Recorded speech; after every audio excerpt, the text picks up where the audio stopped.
Mes amis, bonjour.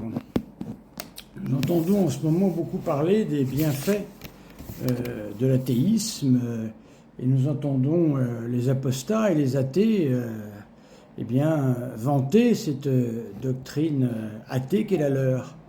Je voudrais un petit peu vous parler de ce qui s'est fait au moment de la Révolution.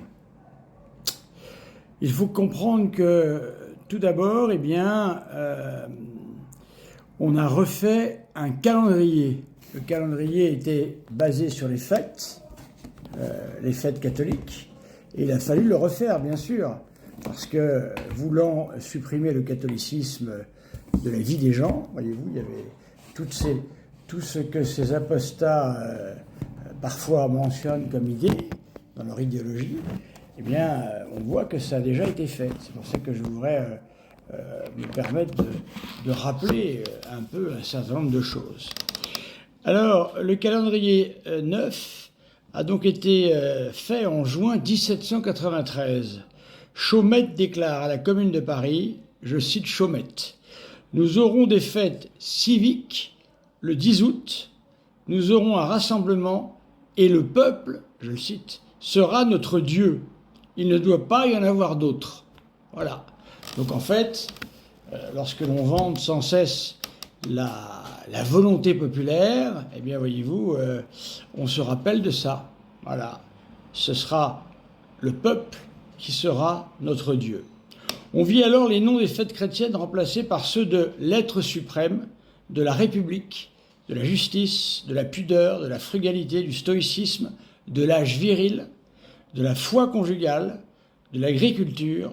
Voilà, on trouve tout ça dans les écrits de Pierre Gaxot, qui a beaucoup écrit sur la Révolution française.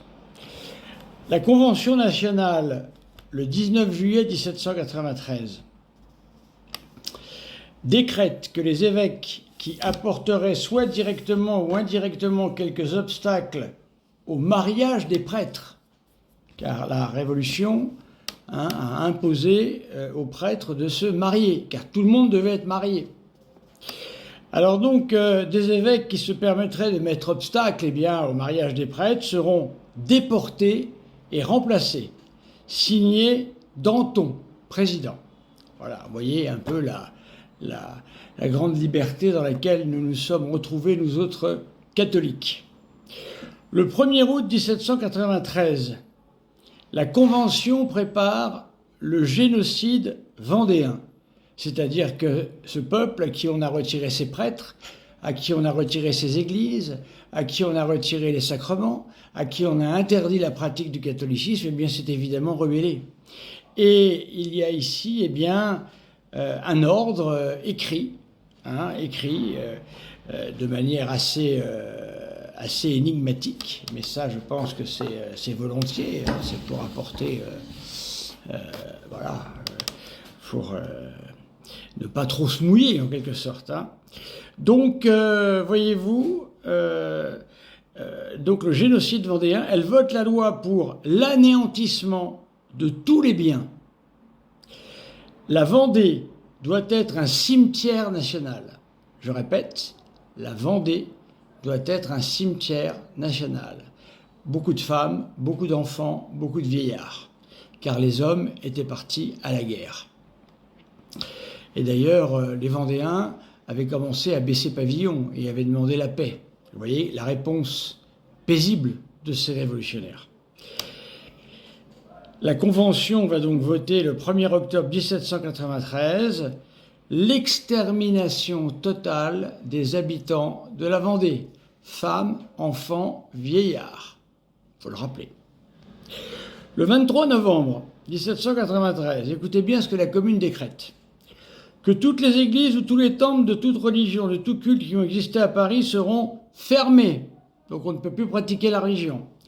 Que les clochers par leur domination sur les autres édifices semblent contrarier les principes de l'égalité, ils seront abattus. Eh oui, évidemment, l'église était toujours la plus haute dans le village. Il faut abattre au nom de l'égalité.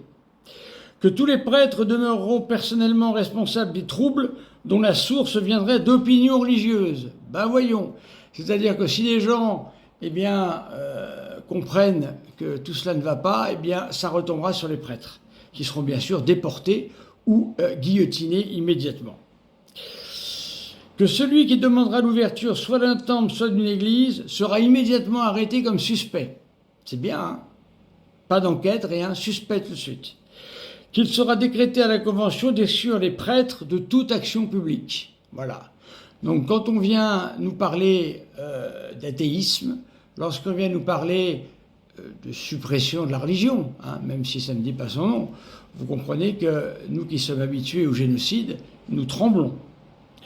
Condorcet proclame en 1793, écoutez bien, il y a une statue de Condorcet hein, en face de l'Institut. Magnifique, écoutez ce qu'il a dit. Il faut étrangler le dernier prêtre avec les tripes du dernier roi. Vous êtes d'accord avec ça? Monsieur Amir Apostat, vous êtes d'accord avec ça? Comme vous aimez bien les questionnaires de police, comme vous passez à la moulinette des questionnaires de police, ben, je vais faire la même chose. Vous êtes d'accord avec ça? Répondez, monsieur, madame Casus-Lady, vous êtes d'accord avec ça? Ou vous trouvez ça un peu excessif? Voilà la question que je pose. C'est une question, hein, simplement. Hein. Parce que, évidemment, dès lors que l'on commence à répondre à ces gens-là, ils vous parlent de tribunaux. Et c'est formidable, hein, la liberté, hein, liberté de parole. Alors, le même Condorcet déclare avoir pour but de multiplier les êtres bien conformés, capables d'être utiles aux autres et de faire leur propre bonheur. L'eugénisme avant l'heure.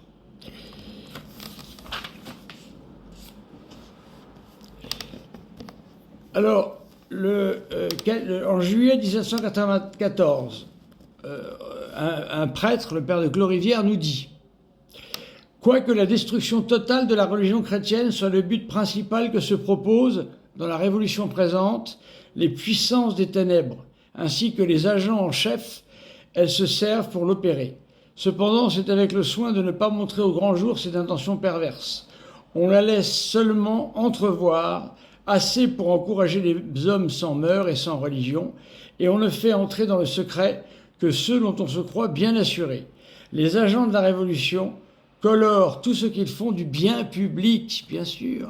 Lorsqu'on écoute les apostats, alors je ne fais pas de lien direct entre les apostats et ça, je dis simplement, attention, voilà où toutes ces idées peuvent conduire. Voilà ce que je dis, je parle d'idéologie, là, je ne juge personne. Attention, il faut être précis, hein, parce que sinon... Hein, voilà, il y a des problèmes. Voilà, donc évidemment, c'est la franc-maçonnerie qui va être appelée pour faire partie de cet ouvrage. Voilà. Le 7 décembre 1795, décret du 7 Vendémiaire en 4, c'est la recrudescence des actions anti-religieuses. Ce texte institue que tout ministre du culte, pour exercer, doit obligatoirement passer déclaration devant l'administration municipale et surtout apposer sa signature au bas de la formule suivante. Je reconnais que l'universalité des citoyens français est le souverain et je promets la soumission et obéissance aux lois de la République. Article 5, il y en avait d'autres aussi. Ce décret défend en outre les cérémonies culturelles en dehors des établissements déclarés et instaure la prison à perpétuité pour le ministre du culte qui, par ses discours, aura contribué au rétablissement de la royauté et à l'anéantissement de la République. Ah, ça rigolait pas, hein, prison à perpétuité. Et il n'y avait pas de remise de peine à cette époque-là, je vous le dis, moi. Voilà, donc voilà quelques petits points. Voilà. Alors, 1797, 27 avril, c'est une deuxième terreur.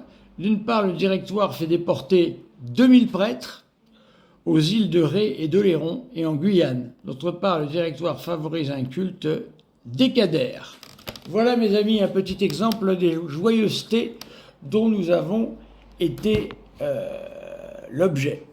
Voilà. Je laisse ça à votre méditation.